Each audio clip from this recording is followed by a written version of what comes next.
Welcome to this video, ladies and gentlemen. The footage you will just witness is a Canon 50mm F1.4 lens.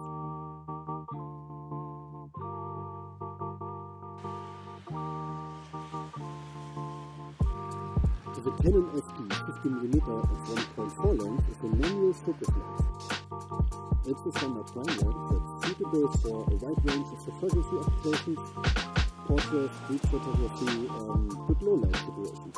The lens has a maximum aperture of 1.4, which producing a very good shadow depth of field and has excellent low light performance. The quality of the autofocus areas of image are also very good. The lens has a minimal focus distance of 45 cm or 1.5 feet, which means it can be used for close-up photography, but it's not immaculate. The lens filter has a spread size of 52mm, which is common for the size of many lenses from this year. Overall, the Canon FD 50mm F1.4 is a highly regarded lens for its sharpness, its contrast and overall image quality.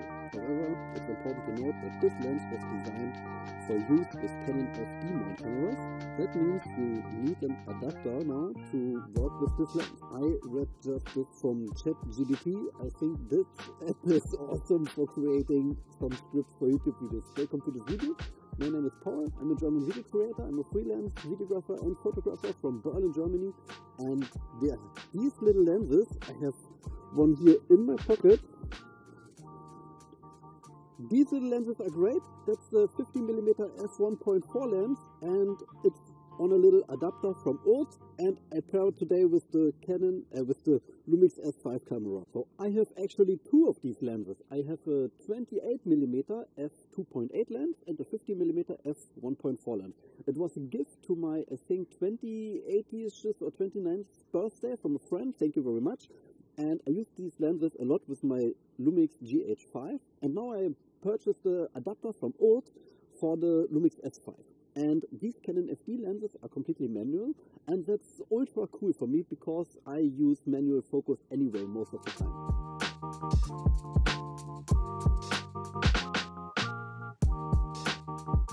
So this is a purchase today.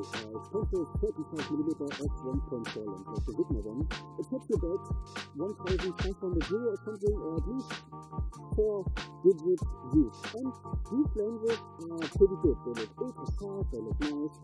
And I saw images from Canon FD lenses from the 80s, 70s, and 90s, and I thought, well, these images look pretty good. And I thought, well, the glass was back then pretty good, it must be today pretty good. And I tested it. I had several experiences with these lenses. I made some little portraits with these lenses. I even used them once in a job, I think.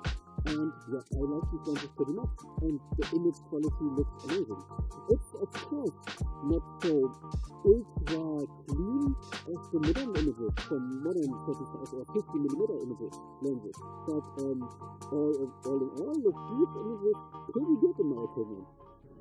You know, I'm a filmmaker. I use film emulation lots. I use film grain. I want to make my video a little bit dirtier. We have the cleanest lenses, and the picture looks ultra good. We have 4K everything, but most of the time we use some plugins which add a little film grain and everything.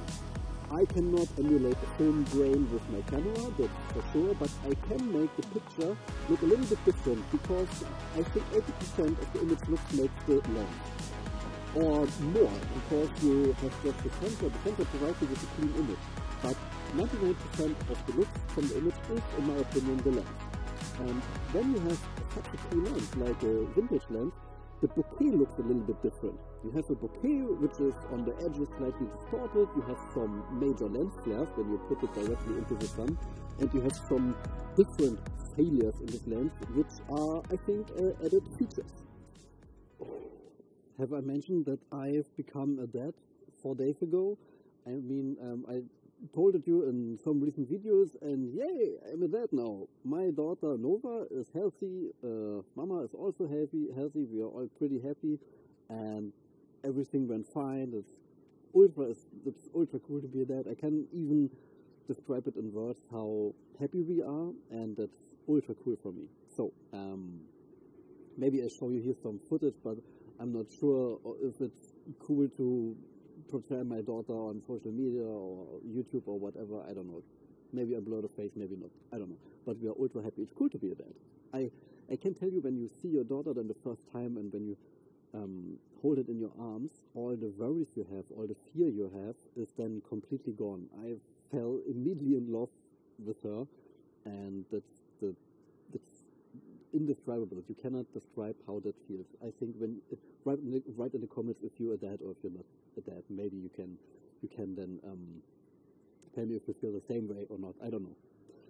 Yes, where would I use these lenses? The 50mm and the 28mm f2.8. I show you later some footage of the 28mm is okay sharp. Where would I use it? I would use it also on professional shoots, but I would then inform beforehand the client that I use maybe these lenses, because the look is a little bit different. You can film an interview with it, but you will have no autofocus. That means the subject cannot move so much. The bokeh, when you have strong bokeh backlight, looks also a little bit different. And when you then pair it with a modern lens, you can see a little difference, a little touch of vintage, and that looks a little bit different. So I would inform the person beforehand, do we want to use some vintage lenses, yes or no, and maybe show some footage beforehand. But yeah, most of the time that looks pretty cool, I think. And you can sell it then as a feature. I discovered a little odd thing with this lens, with the adapter. You have this little ring on the adapter which tightens the lens to the adapter. When you not tighten it very good, you cannot change the aperture on the manual lens. This means it's completely manual. You have focus and aperture control via a ring, and the aperture doesn't move when you have not tightened this adapter to this lens. I show you here some footage. You have basically then no control over the aperture. That comes sometimes a little bit loose because it doesn't click, it is not so ultra tight, and that is sometimes a little bit confusing when you want to work with this lens, because you always have to make sure that your aperture ring is somehow then completely connected to the adapter and stuff. I mean, that's a €30 adapter. It's maybe €5 in production costs in China, so don't expect it to be ultra high value, but it works. It is completely okay for me. The company is Urt. That's from a pretty cool filter company. I purchase all my filters from this company, and I think this adapter is more than enough as you need. Since you have completely manual lens, there's no need to communicate something electronically to this lens. I mean, it's impossible. It's not working. And I made one portrait shooting with this lens, with the 50mm and with the 28mm. And what I have experienced is that the shooting took a little bit more time. You have to work a little bit slower since it's completely manual. And then you have to change the aperture manual. And you need a little bit more time to focus on the subject and everything. But that makes it pretty cool, because when you need more time, you think more. Working slower means often working better and achieving a higher grade of quality in your footage. So working slower is sometimes better. Slow is fast. And maybe you have seen that I have the #1 dad shoe. That's the New Balance model 530. It's, I think, also a reincarnation from a model from the 70s. And yeah, I like these shoes because I'm a dad now. And I purchased white New Balance shoes because every dad needs white New Balance shoes. Cargo pants as well, 119 euros. Normally I purchase shoes in the range of 50 or 30 euro, I don't know, but these shoes are pretty cool. #1 dad shoes, yeah. So let me show you here the adapter real quick. That's the little old FD to L-mount adapter. That's a pretty cool one. That's, like I said, cheap. It's made of plastic. You attach it then to the lens, the red dot always to the red dot, that's clear. And then you turn it and yeah, and secure it. Yeah, sometimes it's just a little bit fiddly. And I hope you can see this when you turn then this ring on this adapter. You can open and close the aperture of this manual lens. That's a pretty cool feature. I don't know if it's a feature or what purpose it has, but you can also turn the aperture ring on the lens itself. And of course that changes also the aperture. But not when you have to have it in a specific position to use the aperture ring on the lens, which is dedicated for opening and closing the aperture. That works not when you have this little ring on the adapter in a certain position, then nothing happens when you turn the ring on the lens itself. That's a little bit weird. I don't know what purpose it has. I think it has some purposes, but I don't know. That's the thing the lens manufacturer or the filter manufacturer has to provide. So, little camera change, filmed with the Lumix GX80, and that's now the 28mm F2.8 lens on the Lumix S5, which is pretty cool, and let's take some video footage.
I think these lenses are super cool. It sparks a new kind of creativity in you, because limitation provokes creativity, and when you are limited in your stuff, when you have a manual lens and the aperture is of 1.8 and then it looks not so ultra sharp anymore, it has no corner sharpness, the bokeh looks on the side a little bit like a baseball, and it looks a little bit strange, it's slower to work with and everything, and you have to buy an adapter and step-up rings, etc.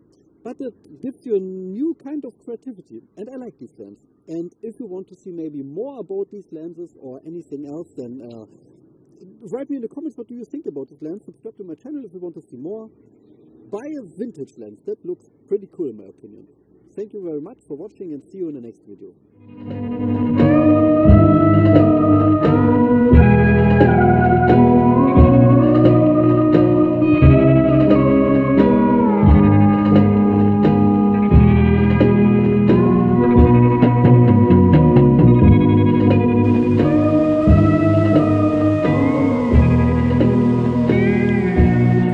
F1.4 ISO 400.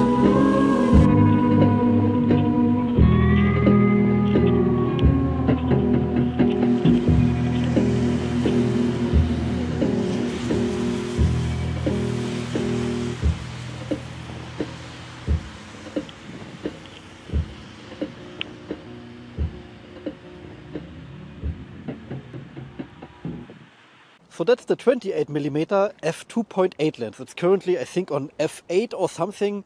The aperture blades work a little bit strange in this one. When I close the aperture, it takes a while for the aperture to close. I turn the ring and it takes a few seconds that the aperture is then completely closed. It could be a mechanical thing, because it's a little, I'm sure the little springs inside which are not so ultra smooth anymore. Everything is a little bit used and vintage, and that's why this takes a little second to close the aperture in this lens. I thought at first it would be broken now, but I think that's how this lens works. That's vintage.